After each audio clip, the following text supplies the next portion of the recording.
அனைவருக்கும் வணக்கம். திமுக கூட்டணியிலிருந்து இன்னொரு கட்சி விலக போகுது. இந்த கட்சி தெரியும் உங்களுக்கு. மதிமுக விலக போகுது. 4 சீட்டு கொடுத்தாங்க. 2 உதயசூரியன் சின்னத்தில் ஜெயிச்சிருக்காங்க. இன்னைக்கு வைகோ அவர்கள் பேட்டியில் என்ன சொல்றாரு? 3 சின்னத்தில் உதயசூரியன் நிற்க சொன்னாங்க. 4வதாக நீங்கள் தனிப்பட்ட சின்னத்தில் நாங்கள் நிற்கலாம்னு நினச்ச போது கட்டாயப்படி எங்களை மறுபடியும் உதயசூரியன் சின்னத்தில் நிற்க வச்சாங்கன்னு. இப்போ 4மே உதயசூரியன் சின்னத்தில் ஜெயிச்சு திமுக ஆட்சிக்கு வந்திருந்தா இந்த மாதிரி பேசுவாங்களா?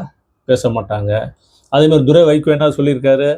உதயசூரியன் சின்னத்தில் நின்னதுனால நாங்கள் தாவேக அரசுக்கு ஆதரவு கொடுக்காம போனது வருத்தம் அளிக்குது அப்படின்னு சொல்லி அவர் ஒரு தன்னோட ஆதங்கத்தை வெளிப்படுத்தியிருக்காரு. வர்ற 27ஆம் தேதி பொதுக்குழுவை கூட்டி எங்களுடைய கட்சி தொண்டர்கள் அவங்க மனசுபடி என்னன்னு எல்லா கருத்தை கேட்டு தொடர்றதா வேண்டாமா அப்படின்னு முடிவு பண்ணி நாங்கள் செய்வோம்தாங்க. அப்பாவும் மகனும் முடிவு பண்ணிட்டாங்க. கட்சியின் பொதுச் செயலாளர் யார்? வைகோ. செயல் தலைவர் யார்? துரை வைகோ. 2 பேரும் முடிவு பண்ணாங்க. கட்சி தலைவர் தொண்டர்கள் என்னங்க, அவங்க சொல்ற தொண்டர்கள் ஆமான்னு கேட்க போறாங்க. இதுக்கு எது தொண்டர்கள் மேல பழிய போடணும்? தொண்டர்கள் நினைக்கிறான் தலைவர்கள், தலைவர் நினைக்கிறான் தொண்டர்கள் சொல்லிட்டு அறிவிச்சுட்டு போயிட வேண்டியதுனா. அது வரைக்கும் 27 வரைக்கும் ஏன் டிவி செய்திகளில் ஒரு பிரேக்கிங் வரணும்? யூடியூப்ல 2 பேரும் உட்காந்து கருத்து பேசணும். ஏன் இன்னும் 20 நாளைக்கு பரபரப்பாக வைக்கணுங்க? முடிச்சுட்டு போயிட வேண்டியதுனா. இதே தான் விடுதலை சிறுத்தைகள் கட்சிக்காரரு தொல் திருமாவளவர், மதிப்புக்குரிய தொல் திருமாவளவன் என்ன செஞ்சார்? அவர் உயர்மட்ட குழுவத்தை கூட்டுறேன் பேசுகிறேன் அப்படின்னு சொல்லி ஆதரவு கொடுத்தா அமைச்சர் பதவி வாங்கிட்டு போயிட்டாங்க. காங்கிரஸ் ரிசல்ட் வந்துட்டு இருக்கும்போதே வந்துட்டேன்னு ஓடிட்டாங்க. 2029 வரைக்குமே நாங்கள் ஒப்பந்தம் போட்டோம், என்னைக்குமே நாங்கள் உங்கள் கூட தான் ஏன்ட்டு அவங்க தாவிக்காவுக்கு ஆதரவு கொடுத்துட்டாங்க. கம்யூனிஸ்டுகள் வெளியே இருந்த ஆதரவுன்னு போயிட்டாங்க. ஆதரவு கொடுத்துட்டா போயிட வேண்டியதுதான். இதுக்கு நினச்சிட்டோம்னா போயிட வேண்டியது. தலைவர்கள்ங்கிறது நினைக்கக்கூடாது. நீ திமுக கூட்டணியில் மதிமுக போயிடும். இன்னும் இருக்கிறவங்க யார்? தேமுதிக. அவங்க சொந்த சின்னத்திலே ஜெயிச்சவங்க. இன்னொரு மனிதநேய மக்கள் கட்சி, இன்னொரு கூட்டணி கட்சிகள்லாம் இருக்காங்க. நீ அவங்க என்ன முடிவு எடுக்க போகிறாங்கன்னு தெரியலை. ஆனால் ஒரு இந்தியன் முஸ்லீம் காதர் மொய்தீன் அவர்கள் என்ன சொன்னாங்க?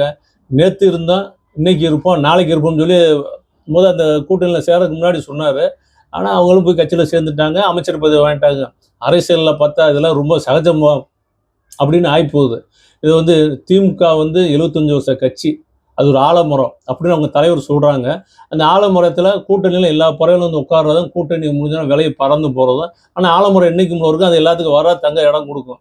அப்படிதான் அந்த திமுகவோட பெரிய தலைவர்கள்லாம் சொல்கிறாங்க. கட்சிக்காரங்களும் அதிகமாக பேசிக்கிறாங்க. என்ன நடக்குது பார்ப்போம். எல்லா கட்சியும் போயிட்டாலும் திமுகங்கிறது ஒரு செல்வாக்கான கட்சி, நாங்கள் தனித்தனினாலும் ஜெயிப்போங்கிறது இப்போ கட்சிக்காரங்க. திமுக தலைவர் பேசுகிறாரு, திமுகவோட முன்னாள் துணை முதல்வர் பேசுகிறாங்க, எல்லாருமே பேசுகிறாங்க.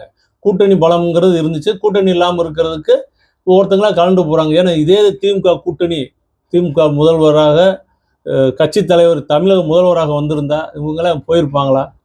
யாரும் போயிருப்பாங்களா? இப்போ நேற்று வரைக்கும் அண்ணன் தம்பின்னு சொல்லி கொஞ்சினவங்க பேசினவங்க என்ன ஆகுறாங்க? அரசியலில் ஒரு தோழின்னு வந்தோன்னா போகிறாங்க. ஆனாலும் அவங்க நல்லா போயிட்டு வரட்டும் இருக்கட்டுன்னு தான் அவங்க செய்கிறாங்க.